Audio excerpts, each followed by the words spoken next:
ప్రేక్షకులకు విజ్ఞప్తి. ఈ కార్యక్రమంలోని ప్రతి అంశం విషయ పరిజ్ఞానం కోసమే, ఎవరిని ఉద్దేశించినవి కావు. ఇందులో సూచనలు, సలహాలు కేవలం పాల్గొన్న వారి వ్యక్తిగత అభిప్రాయాలు మాత్రమే. ప్రేక్షకులు విజ్ఞతతో గ్రహించి వారి సూచనలు పాటించడమా లేదా అన్నది మీ వ్యక్తిగత నిర్ణయం. ఇందులో ఏ విధమైనటువంటి వ్యక్తిగత ఫలితాలకు గాని, వ్యక్తిగత లావాదేవీలకు గాని ఛానల్ యాజమాన్యానికి, సిబ్బందికి ఏ విధమైన సంబంధము, బాధ్యత లేదు. ప్రేక్షకులు గమనించగలరు. ధన్యవాదములు.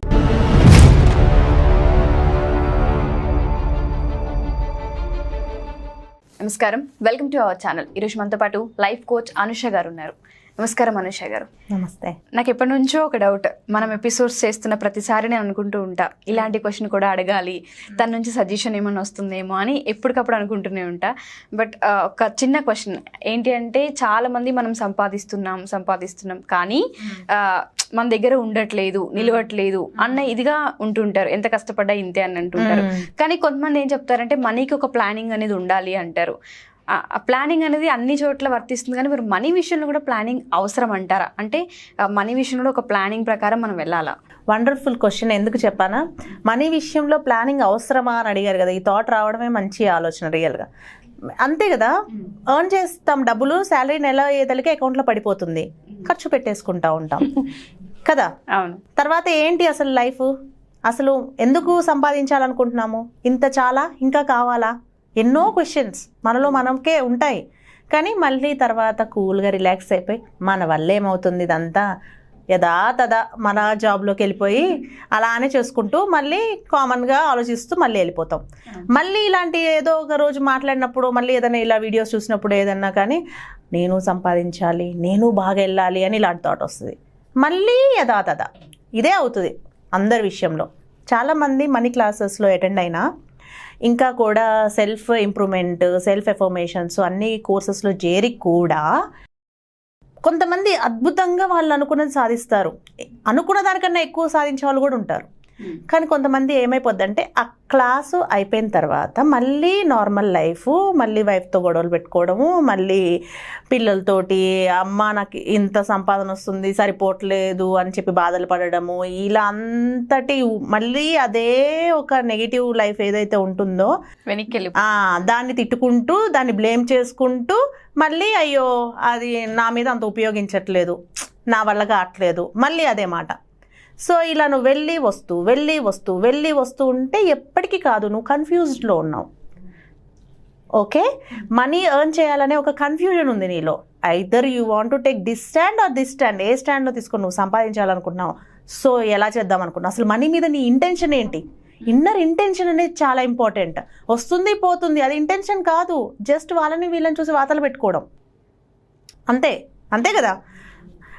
సో ఇప్పుడు మన ఇంటెన్షన్ని రైట్ వేలో సెట్ చేసుకోవాలి. అసలు ఎంత సంపాదించాలనుకుంటున్నావు మన లైఫ్కి, మనకేం కావాలి, ఎంత సంపాదిస్తే నువ్వు చాలా తృప్తిగా ఉంటావు, హ్యాపీగా ఉంటావు, ఇలా ఆలోచించుకోవాలన్నట్టు.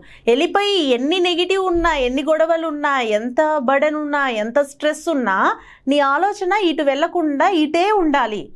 ఎంత ఎర్న్ చేయాలి నేను, ఎలా నా ఫైనాన్షియల్ ప్లానింగ్ ఉండాలి, అసలు నా ఫైనాన్షియల్ గోల్ నేను ఎలా సెట్ చేసుకోవాలి, నా దగ్గర ఇప్పుడు ఉన్న డబ్బుల్ని నేను ఎలా డెవలప్ చేసుకోవాలి, ఇంకా ఎలా చేయాలి. సో ఈ విధంగా ఆలోచించుకోవాలి. ఖర్చులు వస్తూ ఉంటాయి, నచ్చిందల్లా కొనుక్కోవచ్చు, కానీ కొన్ని అవసరం లేనివి ఉంటాయి అన్నట్టు. అవన్నీ ఏమన్నా ఉంటే ఇంట్లో అవి అమ్మేసుకోవాలి, క్యాష్ చేసుకోవాలి. చాలా ఉంటాయి వేరేవన్నీ కొనుక్కుంటామో, అవి చూడండి మీరే అమ్మేద్దాం అనుకుంటే. ఇప్పుడు టీవీ అనుకోండి, జనరల్లీ కొత్త టీవీ కొనుక్కున్నాము, పాత టీవీ ఉంది, అది అమ్మితే ఒకసారి 2000 వచ్చాయి అనుకోండి. కానీ కొనడం ఎప్పుడు మనకి 25,000 ఉంటుంది, మనం అమ్ముదాం అంటే ఏమి రావు. అదే మనం కదా ఇన్వెస్ట్ పెద్ద వాటి మీద చేసేస్తాము. ఫోన్ ఉంది, అమ్ముదామంటే ఎవరు ఏం తీసుకోరు, అది ఉత్తగా ఇచ్చేయాలి. అవును. కానీ వాటిని కొనేటప్పుడు ఒక నెల జీతం అనుకోవాలి, ఒక 2 నెలలు అదేంటి సేవ్ చేసుకునే అమౌంట్ అనుకోవాలి. ఏవైనా కానీ ఎవరెవరి స్థాయిని బట్టి, ఎవరెవరి స్తోమతను బట్టి వాళ్ళు ఖర్చు పెడుతూ ఉంటారు. సో మనకి ఎటువంటి ఫైనాన్షియల్ నాలెడ్జ్ లేదన్నట్టు. ఇలా మనం కన్ఫ్యూజన్లో ఉండి అలా లోన్లు కట్టుకుంటూ, అలా డెబిట్ కార్డులు బిల్లులు కట్టుకుంటూ ఉంటే, డెబిట్ కార్డు బిల్లులు చాలా మంది వాళ్ళు ఫోన్లు చేస్తున్నారు కదా అని తీసుకుంటారు. కానీ అలా తీసుకున్న వాళ్ళని నేను చాలా మంది చూసా, ఏంటంటే అమ్మో క్రెడిట్ ఎక్కువైపోతున్నాయి, బిల్స్ కట్టుకోవాలి, శాలరీ అటే సరిపోతుంది. ఎందుకంటే నీకు వడ్డీలు వేస్తారు, ఊరినే ఇస్తారా, మంచిగా ఇస్తున్నారని తీసుకుంటాము. వాళ్ళు 10 సార్లు ఫోన్ చేస్తారు, వాళ్ళకి నో చెప్పలేక కూడా తీసుకుంటాం. రియల్గా అడుగుతున్నా, ఇస్తా అంటున్నారు కదా, పోయేదేముంది మనం కట్టుకుందాంలే అనుకుంటాం, 1 నెలలో కట్టుకోవచ్చులే అనుకుంటాం. ఎందుకు అసలు వేరే వాళ్ళ దగ్గర అలా తీసుకోవాలి? అంతేనా కదా. మనకంటూ మనీ పట్ల ఒక క్లియర్ ఇంటెన్షన్ ఉండాలి. ఎంత ఎర్న్ చేస్తున్నాను, ఎంత ఖర్చు చేయాలి, ఎంత ఇన్వెస్ట్ చేయాలి, ఎంత సేవ్ చేసుకోవాలి, ఇలా మనకంటూ మనం కొన్ని టార్గెట్స్ పెట్టుకుంటే, మనీ టార్గెట్స్ పెట్టుకోవాలి. అలా పెట్టుకున్నప్పుడే మనం అనుకున్న అమౌంట్ని ఎర్న్ చేయగలుగుతాము. దానికోసం మన బిలీఫ్ సిస్టాన్ని మనం ఇంప్రూవ్ చేసుకోవాలి. మనీ పట్ల ఉన్న మన బిలీఫ్ సిస్టమ్. మీకు మనీ అంటే ఎటువంటి అభిప్రాయం ఉంటుంది మీరు చెప్పండి. అంటే మన అవసరానికి తీరుస్తుంది, ఉపయోగపడుతుంది అని ఎక్కువగా బిలీవ్ చేస్తూ ఉంటాం. ఏదైనా పని అవ్వాలన్నా, ఎక్కడికైనా వెళ్ళాలన్నా, ఏదైనా కొనాలన్నా, అయితే ఏ పని చేయాలన్నా కొంచెం డబ్బుతో ముడిపడిందని బిలీవ్ చేస్తూ ఉంటాను నేనైతే. అంతే. ఇవాళ డబ్బు ప్రతి మన నీడ్ ఒక హ్యూమన్ నీడ్ అన్నట్టు. సో కానీ మీరు ఎప్పుడైనా కానీ మనీ వల్ల విడిపోయిన వాళ్ళని చూసుంటారా? చూసే ఉంటారు కదా, అంత బాగా కాన్ఫిడెంట్గా ఉన్నారు, నాకు అర్థమైపోయింది మీరు చూసారని. ఓకే, సో చూసుంటారు. ఎవరైనా కానీ అప్పుడు ఏమనిపిస్తుంది అన్నట్టు, డబ్బు మనుషులు అయిపోకూడదు. అవును కదా, ఎక్కువ కూడా సంపాదించకూడదు. ఎక్కువ సంపాదిస్తే ఎక్కువ కొమ్ములు వస్తాయి, యాటిట్యూడ్ పెరిగిపోతుంది. అంటే చాలా మంది పొగరబోదోళ్ళు అయ్యారు డబ్బులు సంపాదించిన తర్వాతే. ఇవి చూస్తాము, చూడవేంటి సొసైటీలో ఇవే మాటలు వింటూ ఉంటాం.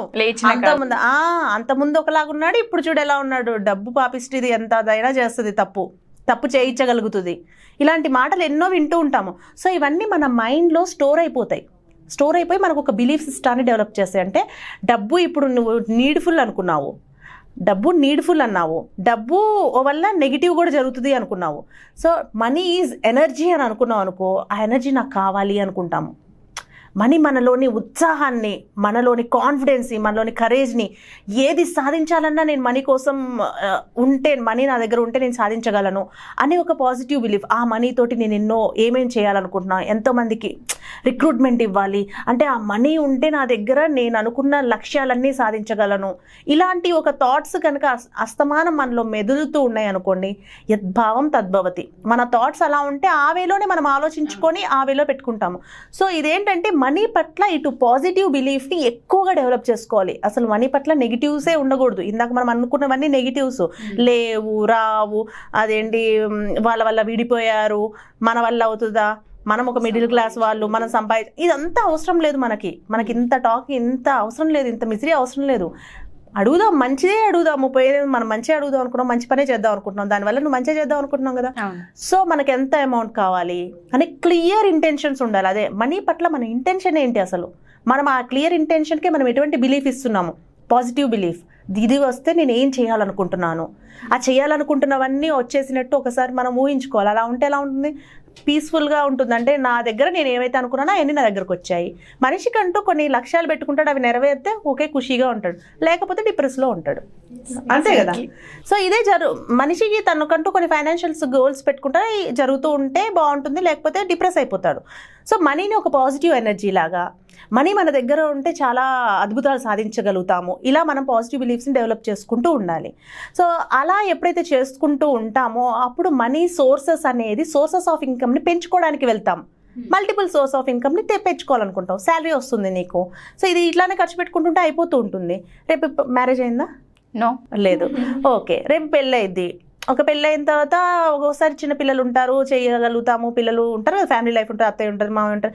సో అక్కడ ఏమైపోతుందంటే ఒక థాట్తో ఉంటారు, పెళ్ళి అయితే ఆడపిల్లలు ఇంకేం చేయలేదు అనే ఒక థాట్ ఉంటుంది. అవును, ఉంటుంది కదా, మీతోనే అని ఉంటారు. ఇప్పుడే అని ఉండొచ్చు కూడా ఎవరన్నా.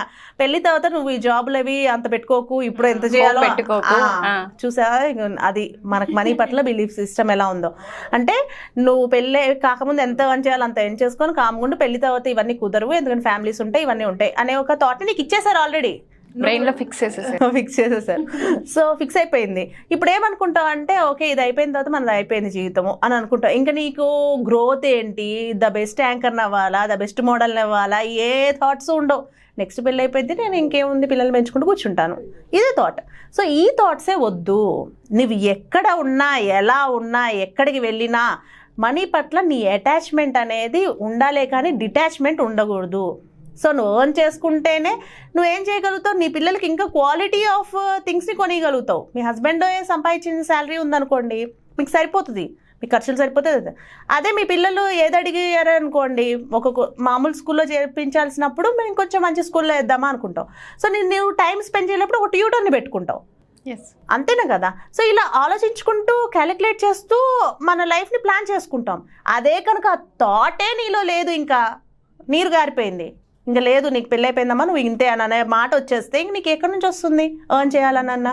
ఇది నేను జనరల్గా మీకు ఎగ్జాంపుల్ అంటున్నాను. ఇలా ఎంతోమంది ఉంటారు అన్నట్టు, వాళ్ళకు ఒక లైఫ్లో ఒక జాబ్ వచ్చినా, ఒక నార్మల్గా కూడా ఒక కంఫర్టబుల్ లైఫ్ ఉన్నా కానీ ఏమైపోద్దంటే ఆ కంఫర్ట్స్లో ఉండిపోయి ఇంక ఇవేవి కావులే అనే ఒక బిలీఫ్ సిస్టమ్ తోటి ఉంటారు.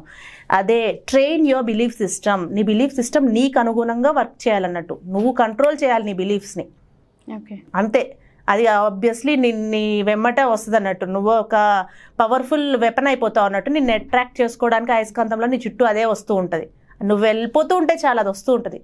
నువ్వు వెళ్ళకుండా నీ గోల్స్ అన్నీ కూడా బ్లాక్ చేసేసుకుంటే, ఎనర్జీస్ అన్నీ బ్లాక్ అయిపోతే ఆగిపోతుంది అక్కడే. దిస్ ఈజ్ వాట్ మనీని మేనిఫెస్ట్ చేసుకోవాలంటే మనీ పట్ల మనకు కృతజ్ఞత భావమే ఉండాలి, మనీ పట్ల మనం ఇంకా సంపాదించాలనే పాజిటివ్ బిలీఫే ఉండాలి. ఈ గ్రాటిట్యూడ్ అండ్ బిలీఫ్ సిస్టమే మనీ ఫైనాన్షియల్లీ ఎవరైనా ఎర్న్ చేసిన వాళ్ళు ఫాలో అయ్యే రూల్. ఇది సక్సెస్ రూల్, వాళ్ళ రూల్.